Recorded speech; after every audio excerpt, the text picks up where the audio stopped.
Howdy doody. Welcome to episode 136 of TDI.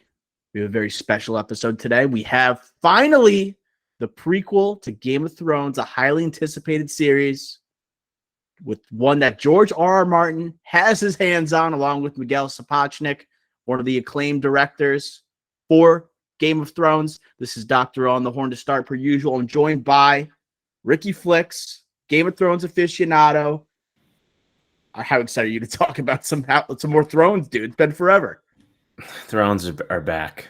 Thrones are back. It's been 3 years. It feels like it's been less than 3 years, to be honest. I feel like we just had it. I don't know why. I feel like just by the lasting impact of that final season, some would say final 2 seasons, how different they were from the prior seasons, and how disappointed versus expectations. I feel like it just happened. And now I think we're all the way back. I feel like Twitter just erupted from this premiere. I feel like this lived up to the expectations that I had. I'll let you go off on your rant if you think so or not. But for me, this knocked it out of the park for premiere episode. It knocked it out of the park. Wow, knocked it out of the park. Wow. I'll get to our reactions in a sec, but it was great to have, like, for a movie podcast, we're on Twitter a lot. It was great to have throne chatter, right, going on throughout the timeline. And that's the kind of stuff that I missed from, as much as a disappointment seasons 7 and 8 were for Game of Thrones, particularly season 8. It was always fun to have discussions about characters, right? Theories and things like that. There's arguably not a better fandom on social media than Game of Thrones Twitter. You know, like, it's like Star Wars is pretty divisive, especially after Last Jedi. MCU seems like they worship their projects no matter what. If you're a fan of the MCU, and they have a hard time being critical of what Feige's doing over there. But with Game of Thrones, people get so attached to these characters. So you have people that have read the books, you have people that don't know anything about the books. It's like, it's just what in Reddit is especially huge for Game of Thrones, okay? Especially predictions and like how viable it is compared to the books that George R.R. Martin has written. I just think it's so fun to be back on there. You know, did you have that same feeling? Yeah, and I think a big difference also is that this is a television show versus a franchise of the magnitude of a Star Wars or MCU or even a DC. I think the only other I can't think of anything. I think Game of Thrones Twitter is like what you said. It's different. I guess the only other like fandom I would throw in there is Snyder fans. But they are also similar to the MCU, where it's Zack Snyder, similar to Kevin Feige. Zack Snyder's vision, can never criticize it. So this is where Game of Thrones is like, yeah, we can criticize it because we're based off of these books, not just comics, but books, because comics change over time. Look at Secret Wars, just the evolution of Secret Wars right now. Like, are we going to go the 80s version or the 2015 version? Like, we don't know. I think with Game of Thrones, there's books, and we got the guy producing this, and we got the great director back, and I think they have a clear vision what's going on here. And we have a clear ending, right? Because this is a prequel. We know what's going to happen at the very end. It's just that we don't know how far are they going to go. And I think that's, for me, that's how interesting, because we have like crap, I can't pronounce it. Rhaenyra, I think you pronounce it. The heir. Yep. She is like that actor, Millie Alcock. She won't be Rhaenyra the entire time. Emma D'Arcy is going to jump in, and we're going to have other people jump in as older characters, but the same character. So it's going to be different, where this season is going to be a time, like, time's going to go quicker versus like a Game of Thrones where time is like a lot slower. It's like literally every episode, the next episode's the next day. You grow with the same characters, same actors throughout the entire thing. You Exactly. know, This is going to be different. No time jumps, literally no time jumps in Game of Thrones, except when you go back for obviously think about the iconic flashback scene where you find out about Jon Snow's ancestry and how he's really Aegon Targaryen and all that jazz.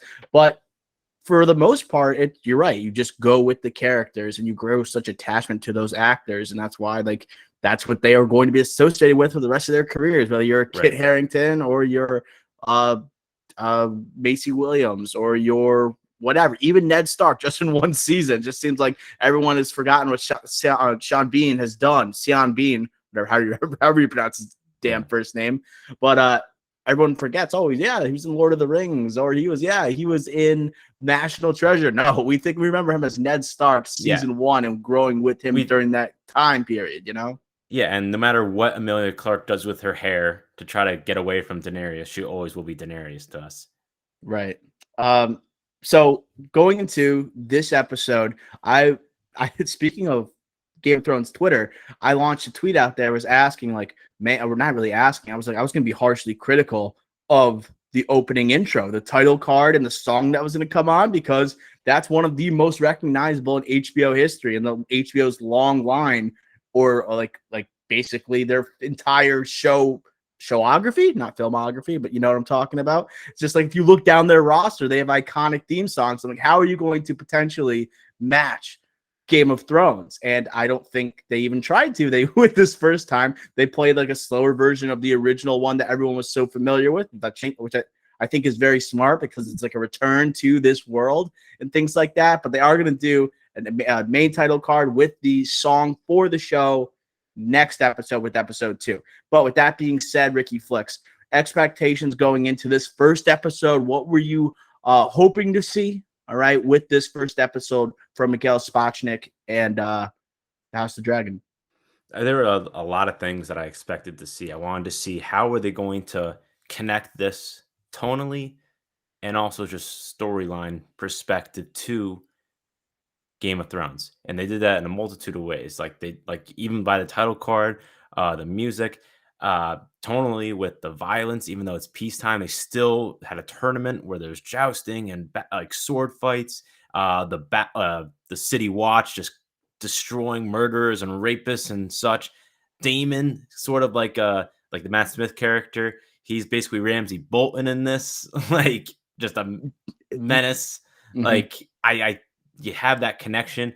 Rhaenyra is basically the Daenerys. Like, you have the comps, very like direct correlations with Game of Thrones, tonally and also storylines, going for the throne, succession plans, heirs, whatnot, and also like you have in like a bunch of sex and, like I said, the violence.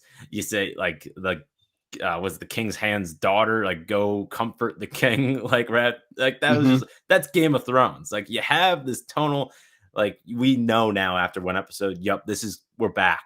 Like, this is just a well-oiled machine. Game of Thrones, HBO combination, they just can do no wrong. Like, they're not gonna mess up the Game of Thrones tone, and they have it, and I'm fully back. Like, going into this show, I didn't know how much they were going to lean on like what the fans were familiar with Game of Thrones. Do they want it to be tightly connected to like this new show, and people don't have the fondest of memories of what they remember about the latest Game of Thrones season? So how tight do you want that pilot to be to what fans are familiar with? I think it did a great job balancing it a little bit, because you're right, tonally fit right in. Felt like we were in season 4 Game of Thrones. Right when you walked in, whether it's the music, you see some dragons here. You talked about the jousting. You talk about the idea of succession. You have the brothels. Anything that like the best parts, like, I guess, like, what will capture the setting. You have King's Landing. You got the throne itself. Like, you are put back into that setting, and then you're also, this pilot did a great job getting you excited for these new characters. And you talked about the difference between this series versus Game of Thrones, like the time jumps that we're going to go through over multiple seasons. That's going to be incredible to see. And they obviously have an end game here and everything, but the characters, they do some nice parallels, and even ones that you automatically want to associate Rhaenyra. Am I pronouncing that right? Rhaenyra? Do you have it up? Rhaenyra. But like, if you want to compare Rhaenyra to Dany, I almost found her even more comparable to like House Stark, and with Arya particularly as a character. But you obviously have that facial like recognition, like, oh, that's going to be Dany. You obviously, like, oh yeah, you could see that was Dany's relative from nearly 2 centuries ago. It lines up, and it does a great job saying this is clearly going to be its own thing. It's 172 years before Daenerys Targaryen is born, right? 172 years. Okay, so it's going to have that loose connection, right? If you're with the books, you're going to recognize a lot of things happening here. For people like you and me, we're trying to fill in some gaps here a little bit. And you're trying to figure out like the history of the Targaryens. All we know is that they're a family that is surrounded by turmoil, and they're ones that are known to, their anger and frustration can sometimes get the better of themselves, and they can fly the crap out of some dragons, right? So in terms of balancing out old Game of Thrones with this new one, introducing new characters, I thought the pilot, as you said, pretty much hit a home run. Yeah, and a couple other things would be like King's Court. Like, what was some of the great things about Game of Thrones? The politics, right? Council. And then the council, the inner quarrels within the council and the families, right? We saw that the Queen who never was, the Valerians, right? Very powerful ally, the Targaryens. We saw that power couple right there, and then they also did nods to the other families. We got the Baratheons involved. We got the Starks. Like, it's connecting to Game of Thrones to get us back into that Game of Thrones mindset, but in this two centuries earlier, which is fantastic. And another way they did that was at the end, which I kind of rolled my eyes at a bit. The only time I did that was when they referred to the Song of Fire and Ice. Twice. And it's just like, okay, that's the only time we'll mention that, but why even do that? Like, I don't know. But the last thing I'll say is they mentioned Aegon the Conqueror, and then Daenerys, the peacetime king for 60 years, and then obviously the king right now. What led me just thinking now, and now I mentioned the actors being different with a couple of the characters because of the time jump throughout this season alone, is how many seasons will this be? And will we get to the Mad King? Will we get to that era of the Targaryen, like the end of the Targaryens, like the very— That's got to be the end game, right? Right, but like how many seasons is this going to take? We don't know. So if they're already doing time jumps with some of these characters where we had to get new actors involved, older actors involved, that's like, holy crap, we're jumping ahead. Is this going to be a shortened, like only like 4 or 5 seasons? Or are we going to drag it out to 7 or 8? I'm thinking we're not going to drag it out if we're already doing time jumps. Well, it's kind of interesting because George R. R. Martin was doing an interview, and he said he wanted the original Game of Thrones to be between 10 and 13 seasons. And obviously, we didn't get to finish the books. We get to the point of season 6, and obviously Martin hasn't finished these books. We got rushed 7 and 8 pretty much after much fan divisiveness. Not really even divisiveness. They want the show, but they want it done right, and it's kind of Benioff and Weiss have taken the brunt of that the blame, I guess, in that regard. But it's interesting just because I think that's a great place to end it. I like the idea of having like the fight for the throne over decades rather than just a short span of time. And also, if the Targaryens are conquering this entire time, right, you want to talk about the inner fighting, right, with them. And like we get introduced, obviously you talked about Matt Smith's character, Daemon Targaryen, and then you see how he has a relationship with Rhaenyra earlier on, and then you're going to find out, oh my God, they're going to be actually going like dueling, like head to head a little bit here, right? And then also, once they're done, once a couple decades have passed, no matter who's on the throne, who comes up next, and like how they're going to connect these lineages of Targaryens. And also, they mentioned dragons here. There's going to be, I think, up to 17 dragons in this show. That's what I've heard. Wild. I don't know how many are going to be introduced like throughout the course of this first season, but 17 are going to be in here. Right. So it's taken like that's where it feels like the middle of Game of Thrones to me, where it's like it's Dany, she gets the dragons end of season 1. They're growing through season 2, right? Season 3 and 4, they become a formidable force. Everyone starts hearing about the dragons. All right. So now the dragons, we're going to see like literally Daemon Targaryen in the middle of this episode with Matt Smith. He takes a dragon himself away. And then you also see Rhaenyra. She has a passion for dragon riding. She reeks of dragons. That was kind of a weird way to start the show. Talking about you smell like dragon back, things like that. But can you imagine, like, they're going to be on dragons going head to head against one another? That's something that wasn't common except for, dare I say it, the White Walkers. You know, that was the only time that we've ever seen that. But seeing a Targaryen versus Targaryen, a fire versus fire, I can't wait for it. Great introductories. What do you think of I want to talk about Daemon Targaryen because I think he was the most electric character in this episode. Easily. I think he's pretty much the fan favorite after this first episode. But we know Game of Thrones, what are they known for? Throwing in these ancillary characters later. We're talking about time jumps. How much time are we actually going to spend with Daemon, with Matt Smith himself? So I just want to get your initial reaction to his character and, like, I guess parallels you can make to the original show. Yeah, like the first parallel is just like to Ramsay Bolton for sure. Just a troublemaker, like everything in the brothel, his like talking to his city watch and like commanding the city watch, similar to Ramsay Bolton. when he was like back in Game of Thrones, like season 5, 6. The parallels are right there for me. But the takeaways I have, besides the dragon, I think that's big. Him taking the dragon with I don't know, obviously not his wife, because he kept commenting how The one shitty is his one wife is is. with. I think she was like she's like almost the The head, Baelish of this episode. yeah, yeah. She's But running the brothel. right, but he was sitting on the throne at one point. That's what he wants. That right, but he actually was sitting on it.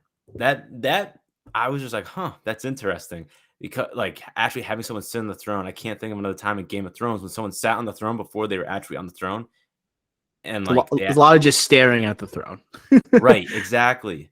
But that was big for me. I was like, wow. And then who does he like right when he's sitting on the throne? Who comes into the scene? It's Rhaenyra, right? And he gives the necklace, right? He's Rhaenyra's uncle. There's a history of inbred Incest. incest, Yeah. sorry, at the Targaryens. I don't know anything. I didn't read the books, but it just makes me wonder. Maybe they both do a little duo. I don't know. It starts off as a civil war, and then I don't know.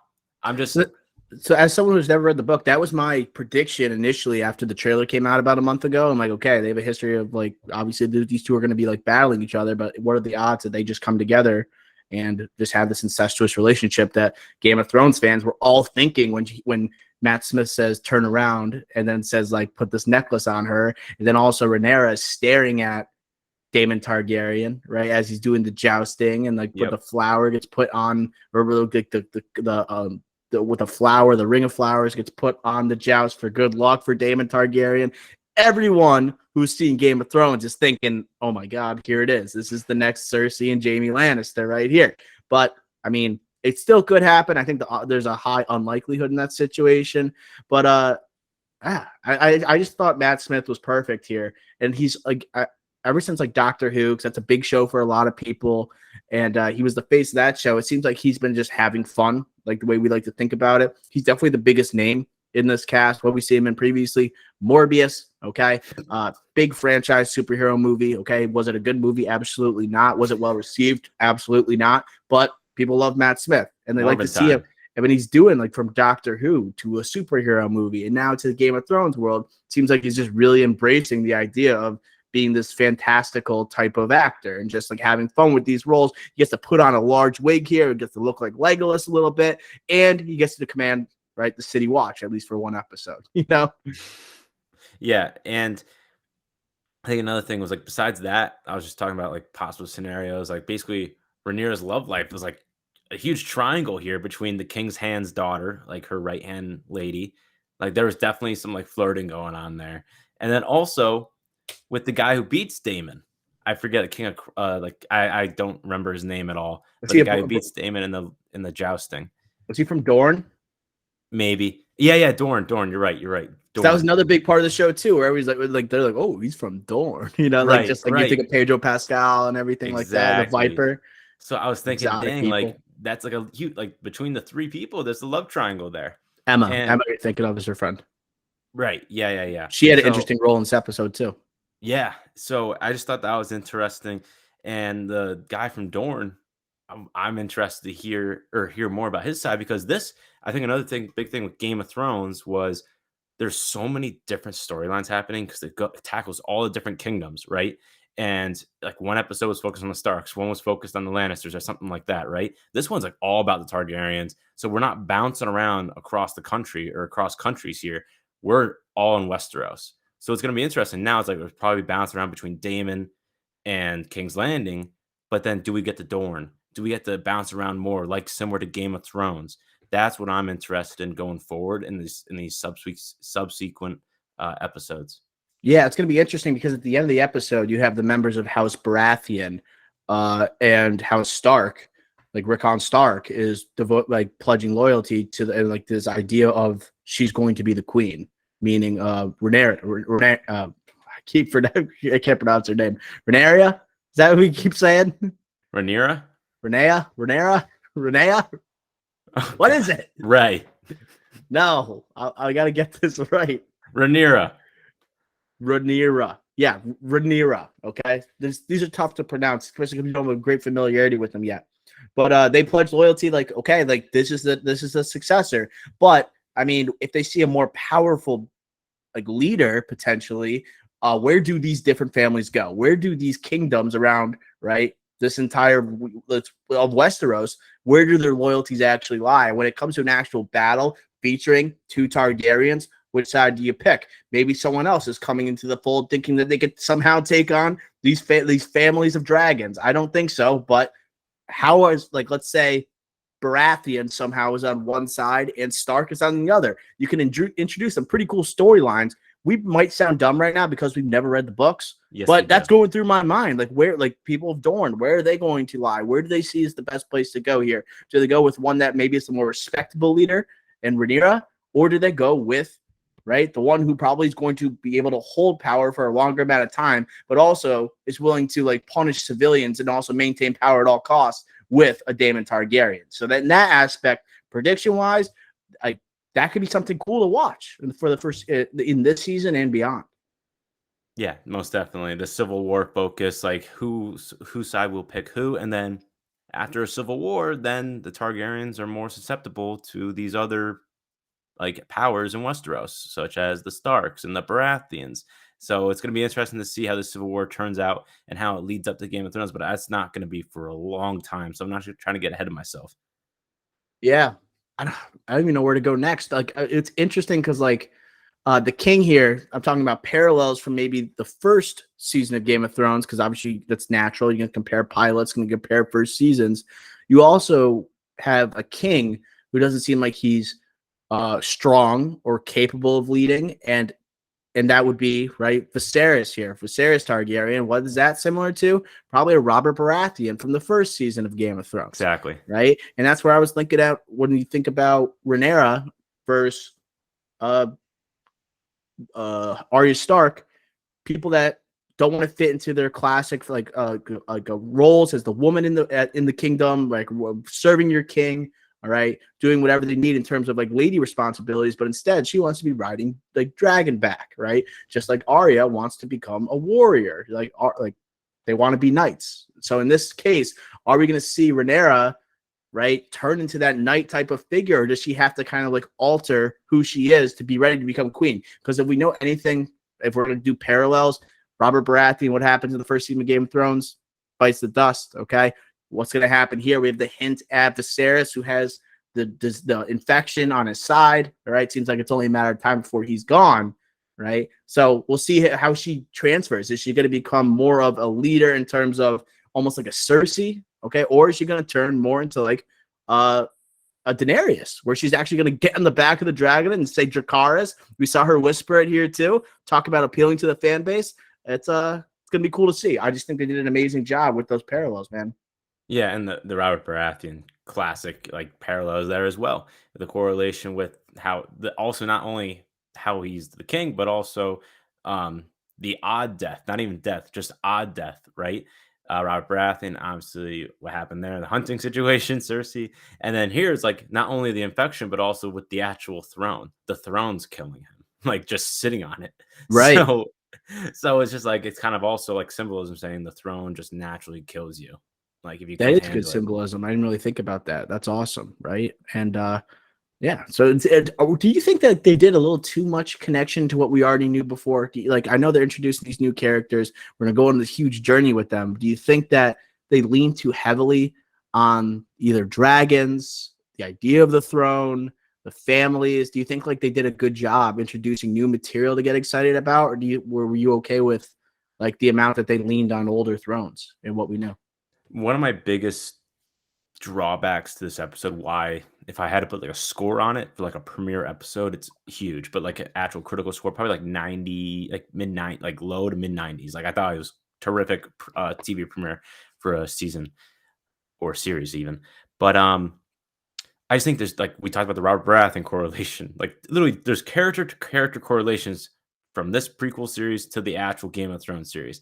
It's way too obvious. A lot of the things that happened were way too obvious. So obviously it's not going to be this is Game of Thrones. This is like prequel. It's not going to be obvious. Like what we think is going to happen, what we've been talking about, literally none of what we said is probably going to happen. But as of right now, like a lot of the things in the episode were just very like obvious. We're just taking it for what it is. But I guess it's just because it's one episode in. I think just going forward, I think the point is this looks and feels like Game of Thrones, right? And even like, and then with the dragons, doesn't lean too heavily on the dragons, in my opinion. Yes, that was like the first scene, and then also there's a couple other scenes with the dragons flying, but nowhere near leaning on them at all. And they look great, by the way. They do look great. Like the CGI looks very good, I thought. But yeah, I don't think anything maybe leaned a little too Game of Thrones heavy, but I think it's just because it's the first episode. The title is House of the Dragon, you know, so it's like the first scene. It just reminds you. They bring up Dany Targaryen, and they show this younger Targaryen figure on Dragonback. It's like, okay, that's cool, and they also end it right with the dragon, and then obviously Daemon Targaryen taking it away. I just think they didn't over rely on the dragons, which is great. So I think they could have done that. And I think that was kind of a failure towards the later seasons of Thrones. Just Dany was so obsessed with them. And then people were just also very critical of the way they looked. I thought the dragons actually looked good on TV here while we were watching. Yeah, overall, I think they did a good job of just like, you have to like establish the setting for the show. Right. And we already know a lot about the setting, but it's not like drilling you in the head about it, except for maybe the throne a little bit with Matt Smith sitting on it. Everything else was like, okay, we're just almost, it's like a reintroduction into Game of Thrones. It's just like, oh, remember Dorne? Do you remember like House Baratheon? Do you remember this or that? These places all existed during this time because a lot of these houses, they go by the wayside when it comes to seasons 5, 6, 7, 8 of Game of Thrones. So it's like, okay, we're going back in time here. Right, let's go back to the history of Westeros and see what's going down. I do want to also talk about like a potential thing that could be happening here, and it's the Queen that never was, House Velaryon. What's going on there? I just think that there's a lot of focus in this first episode, Rhaenyra versus Daemon Targaryen after the eventual like line of succession following the death of Viserys that we presume is happening sooner rather than later. Do you think there's going to be a third party, all right, maybe from the council of one Viserys Targaryen with the Velaryons? Do you think that's going to be coming about with the wife of Corlys Velaryon? I think the Velaryons, like, they're such a powerful entity itself, and they're like the most powerful ally of the Targaryens. They have to be. I think just based off of logic, Game of Thrones logic, like they have to be. How so? I don't know. Well, and which side they will pick, I don't know either. Because obviously in the King's Court, the council, what's his name? Like Steve Toussaint's character, like the actual Velaryon here, he takes the side of Daemon for a second. Thank you. He takes the side of Daemon for a second when they're deciding which to pick for the successor. But then, like, obviously, he has his hesitations about him. So it's like, you honestly don't know. And then, obviously, from his wife's point of view, it's like, oh, she should have been the queen. Like, just because she's a woman, she didn't get it. So it's like, oh, so who's she going to take the grudge on? Viserys' successor, who he picked, because she should have beaten him to the throne. And then, or she's going to take Daemon just because, oh, I don't like Viserys, so I'm not going to pick who he picked. You know what I mean? Yeah. So or she's going to create her own army, bro. Like, I could see that happening too. Velaryon, go for it herself. What do we know about Velaryons from the original Game of Thrones? You think of Valyrian steel, unstoppable type of material to use in warfare. Right. Like, imagine like they take on dragons. And she has an heir. And she has an heir. She does. Not introduced. So I'm thinking that potentially this offers something to add more complexity to this potential civil war. It doesn't become a civil war. It just becomes more like an all-out war for the Iron Throne, right? And take on, right? Not even House Targaryen. It almost ends House Targaryen, right? If the Velaryons actually win. But that's like another part of this show that I'm excited about because Valyrian steel is something that came on later seasons in Game of Thrones, where people were like, oh, this is really cool. And like you think of Jon Snow wielding the sword and everything. And this is like some of the intro to it. This is the history about it. Okay. So tell us more about this deal. Tell us about this family that's actually producing it. And I believe they're extremely rich as well. They gotta be, right? House Velaryon. They are. All these people are that are in the King's Council. But just another last thing I was going to say related to the dragons was, yeah, I think there's 10 dragons right now. They said they're going to be 17.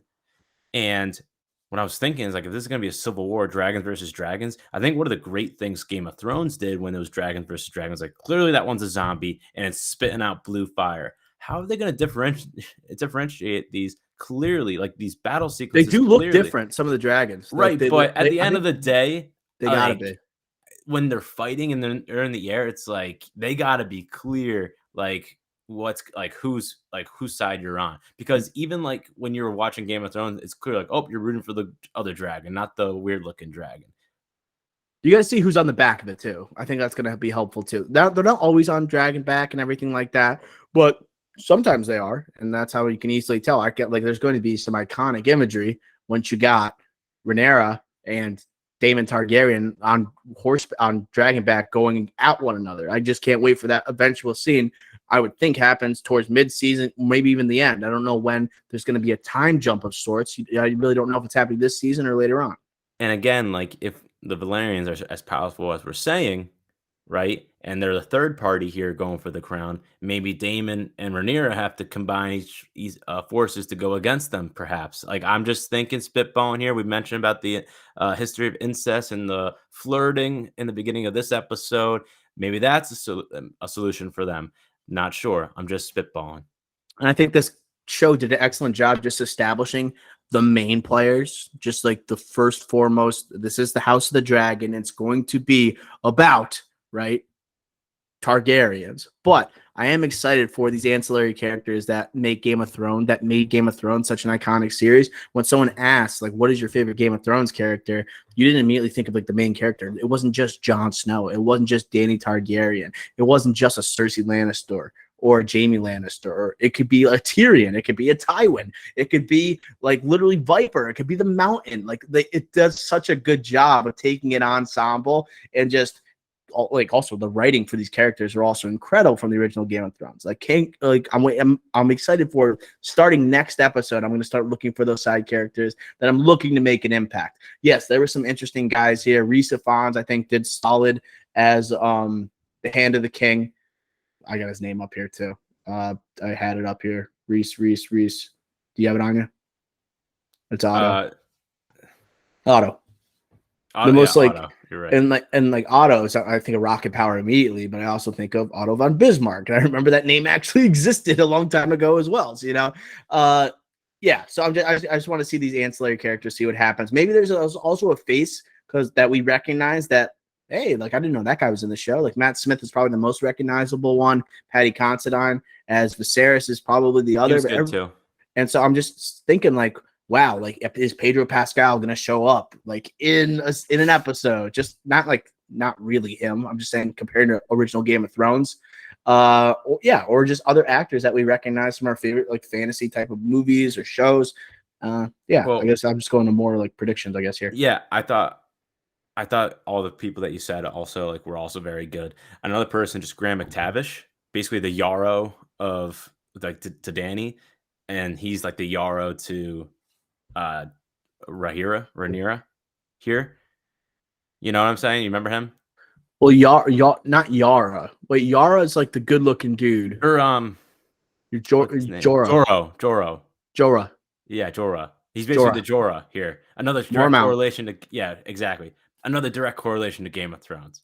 Mm-hmm. Like he actually kills it. He looks exactly the part. So it's another like direct correlation that works very well here. And I'm looking forward to see, does this guy get a backstory like Momont did or no? Yeah. And like one thing too, to keep an eye on, you mentioned the potential incestuous relationship between Daemon Targaryen and Rhaenyra.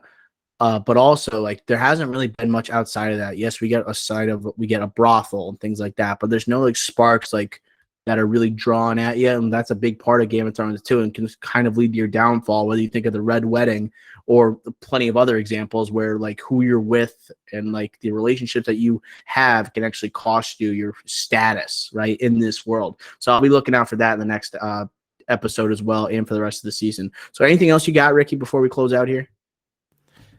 Lord of the Rings not coming out until September 2nd. A lot to live up to this rivalry. House of the Dragons coming out hot. Lord of the Rings, Ring of Power. That's gonna have to do something in its first episode. I think this did a decent job of like calming the concerns of Game of Thrones fans. After the last couple seasons, there also was the prequel show that was canceled, the Long Winter, I think it was called. They just shot an episode and then they scrapped it. And here it's like, okay, can they stick the landing here? Are people going to care enough about the Targaryens as opposed to the other houses that have been introduced in Game of Thrones? I think it wasn't overwhelmingly positive, but I would say it's been a positive reception overall from Thrones fans, right? And yeah, Rings of Power, by the way, I saw that they have a new trailer coming out tomorrow. So we're recording on Monday, new trailer coming out Tuesday. Also, the first 2 episodes of the Rings of Power are going to be in theaters. Did you see that? Huge. It's what Obi-Wan should have done. Like, that's what these people, like these studios, should be doing. So smart. And the franchise just has a strong history of cinema. You know, it just has a strong history and a strong reputation as being one of the greatest theater experiences for any audience member. So why not like carry that over, even though it's a show? Still let people know this is Lord of the Rings that we're dealing with, right? It isn't Game of Thrones. It's strictly been on TV. It's not just HBO, right? We're going to big screen, right? So we'll see if their pilot can live up to the hype of House of the Dragon. So that's going to do it for our recap today. We'll be back next week to do episode 2. All right, and we'll see where the story goes, and we'll work on the name pronunciations. In the meantime, make sure that you're also following the podcast wherever you're listening right now, whether that be Spotify or SoundCloud, Apple Podcasts, whatever listening platform you prefer. Please rate us 5 stars, leave us a review, and we'll share it on the podcast. Later on this week, we got the checkup coming out. We're going to do some bodies talk. That's kind of an awkward sentence when you say it like that. But yeah, bodies. And then we got She-Hulk recap. All right. So right now we're going into the fall season. Shows are picking up. Rings of Power on the way. Buckle up. Let's get going. All right. That's going to do for episode 136 for Dr. O and Ricky Flex. Until next time, we will smell ya.